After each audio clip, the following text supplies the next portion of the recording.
So, it's the end of yet another week, and here on this channel that means one thing and one thing only. Every weekend I post an episode of this series we do called Your Take Not Mine, where I turn to you, the viewers, to give me your hottest NBA takes of the week based on what's going on at the time, and I then choose my favorite submissions and discuss them in a video. This week the season has started to settle in, with every team playing a good handful of games, so of course we have plenty to discuss. In order to submit your takes, I make a community post on either the day of or the day before the video, similar to the one that you see on your screen now, so if you want a chance to be featured in a future episode, be sure to stay on the lookout for that. Before we start though, it turns out about 49% of you watching right now aren't even subscribed to the channel, so please, if you enjoy the content, consider hitting the subscribe button, as not only does it help out a ton, but I would also very much appreciate it. Now with that being said, let's begin.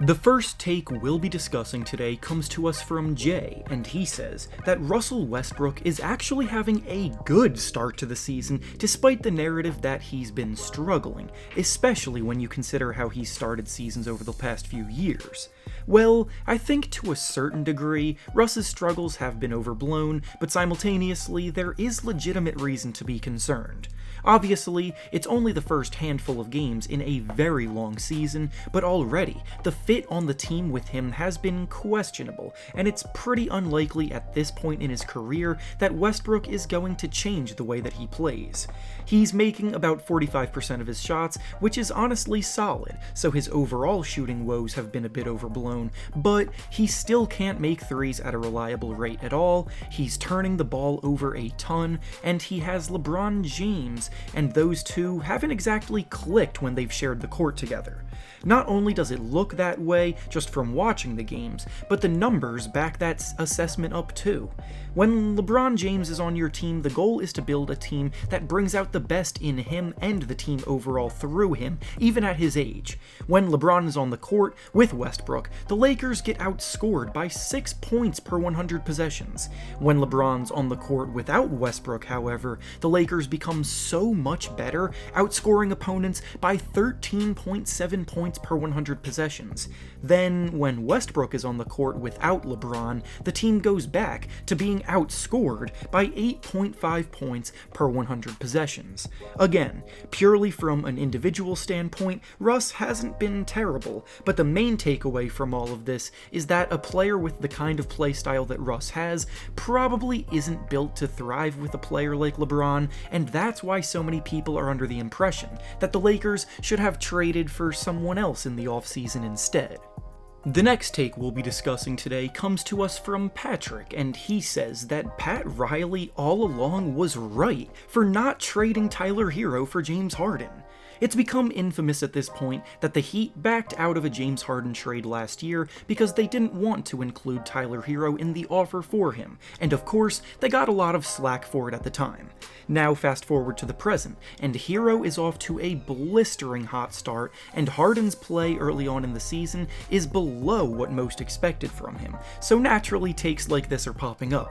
The Heat look very strong right now, so they and their fans probably don't regret passing on Harden, but even with that being said, it's a small sample size in October, and that doesn't make up for past decisions or really change anything. Herro very well could be in for a big leap individually, but realistically I don't think his 22 points per game scoring rate will hold over the course of an 82-game season, especially considering that he's coming off the bench and is bound to slow down at least a little bit at some point. Simultaneously, James Harden is coming off of an offseason where he spent the entire time rehabbing his injury from the end of last season, and he himself has even said in interviews that he didn't get to train that much at full speed, so he is by his own admission still working his way into game shape. As he gets back into the swing of things deeper into the year, he'll be back to playing at the level we're used to seeing from him, and these kind of conversations comparing him to Tyler Herro will pretty much more than likely quiet down again.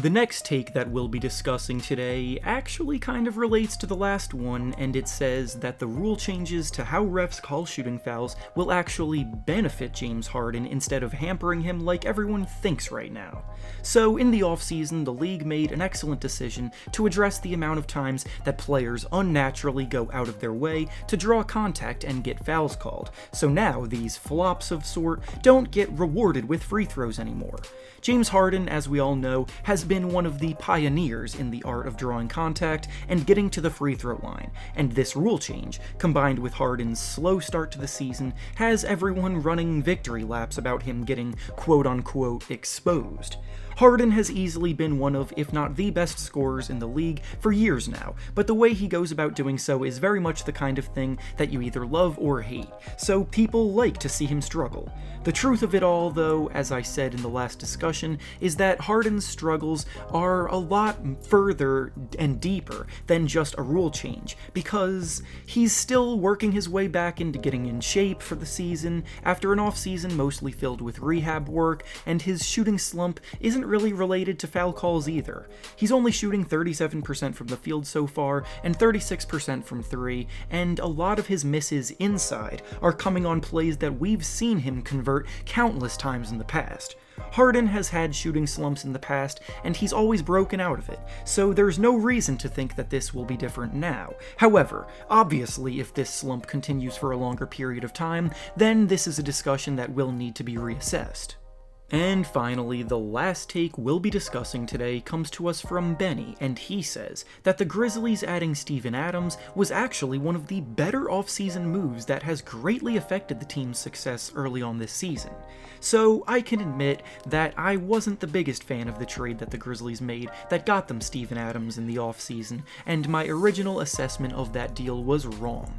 Jonas Valanciunas was a big part of last year's team, and he's one of the most underrated players at the center position, but Adams does his job in the middle very well too. He's so strong and boxes out as well as any big man. He's not a player that needs much offense to run through him, so his presence allows the young guys around him to take more control of the game, and he's awesome as a locker room presence and great for team morale. Ja Morant gets all of the attention for the Grizzlies and their hot start because of his individual stellar play, and rightfully so, but Adams allows him to do his thing by embracing his role and doing it well. Plus, in that trade, the Grizzlies also got the draft pick that became Zaire Williams, who is not only one of the youngest players in the league this season, but he also has shown a ton of promise early on. The Grizzlies front office has done a tremendous job top to bottom over the last few seasons, and this is yet another example of that being the case.